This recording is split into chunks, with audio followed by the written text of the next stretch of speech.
அஸ்ஸலாமு அலைக்கும் friend. Ramzan சீரிஸோட episode 7 பண்ணதுக்கு ஒரு குக்கரில் தேவையான அளவுக்கு ஆயில் ஹீட் பண்ணிவிட்டு 2 பாக்கெட் அளவுக்கு சேமியா அணில் சேமியா எடுத்திருக்கேன். அதை ஆட் பண்ணி நல்லாவே ரோஸ்ட் பண்ணி விட்டுக்கோங்க. இந்த அளவு ரோஸ்ட் ஆனதுக்கு அப்புறமா வேறு ஒரு பிளேட்டுக்கு ட்ரான்ஸ்ஃபர் பண்ணிவிட்டு அதே குக்கரில் தேவையான அளவுக்கு ஆயில் ஆட் பண்ணிக்கோங்க. ஆட் பண்ணி இதை கூட சாப் பண்ண ஆனியன்ஸ் ஆட் பண்ணி தேவையான அளவுக்கு உப்பு சேர்த்து நல்லாவே வதக்கி விட்டுக்கோங்க. நெக்ஸ்ட் 1/2 டீஸ்பூன் போல் கரம் மசாலாவும் ஆட் பண்ணி நல்லா வதக்கி எடுத்ததுக்கு அப்புறமா இது கூட 1 டேபிள் ஸ்பூன் போல் ஜிஞ்சர் கார்லிக் பேஸ்ட் ஆட் பண்ணி அதோட பச்சை வாசனை போகிற வரைக்கும் நல்லா வதக்கி விட்டுக்கோங்க. இந்த ஸ்டேஜில் இப்போ நான் சிக்கன் ஆட் பண்ணிக்கிறேன். போன்லெஸ் சிக்கன் எடுத்து அதை கட் பண்ணி இந்த மாதிரி ஆட் பண்ணிக்கோங்க.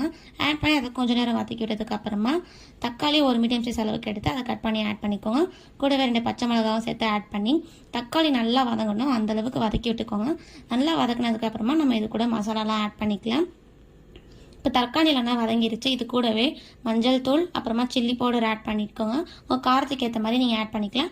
ஆட் பண்ணி பச்சை வாசனை போகிற அளவுக்கு நல்லா வதக்கி விட்டுக்கோங்க. நெக்ஸ்ட் இது கூட கொஞ்சமாக தண்ணி சேர்த்துக்கோங்க. வதங்கினதுக்கப்புறம் கொஞ்சமாக தண்ணி சேர்த்து இது கூடவே தயிர் ஆட் பண்ணிக்கோங்க.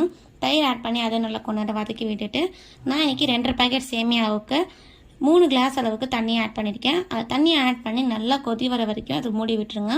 நல்லா கொதிச்சதுக்கு அப்புறமா இது கூட நம்ம ரோஸ்ட் பண்ணி வச்சுருக்கிற சேமியாவை ஆட் பண்ணி கொஞ்சம் நேரம் குக் ஆக விடணும். நல்லா கொதிச்சிச்சு பாருங்கள். இப்போ இது கூட ரோஸ்ட் பண்ணி வச்சுருக்க சேமியாவை ஆட் பண்ணிடுங்க.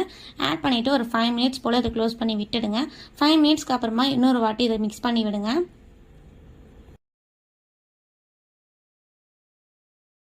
இது கூடவே கொஞ்சமாக கொத்தமல்லி ஆட் பண்ணிவிட்டு இதை க்ளோஸ் பண்ணி விட்டுருங்க. 5 மினிட்ஸ் கழிச்சு இந்த மாதிரி ஓப்பன் பண்ணி நல்லா மிக்ஸ் பண்ணி விட்டுட்டு திரும்பி ஒரு 10 மினிட்ஸ் போல் அது மூடி வச்சுருங்க. மூடி வச்சு ஓப்பன் பண்ணி சர்வ் பண்ணிங்கன்னா ரொம்பவே டேஸ்டியாக ஏமியான நம்மளோட சிக்கன் சேமியா ரெடி ஆகிடும். நார்மலாக பண்ணுற சேமியா விட இது ரொம்பவே டேஸ்டியாக இருக்கும். ஸோ இந்த இஃப்தாருக்கு இந்த ரெசிபியை ட்ரை பண்ணி பார்த்துட்டு உங்கள் ஃபீட்பேக்கை இந்த கமெண்ட் பாக்ஸில் கமெண்ட் பண்ணுங்கள். தேங்க்யூ.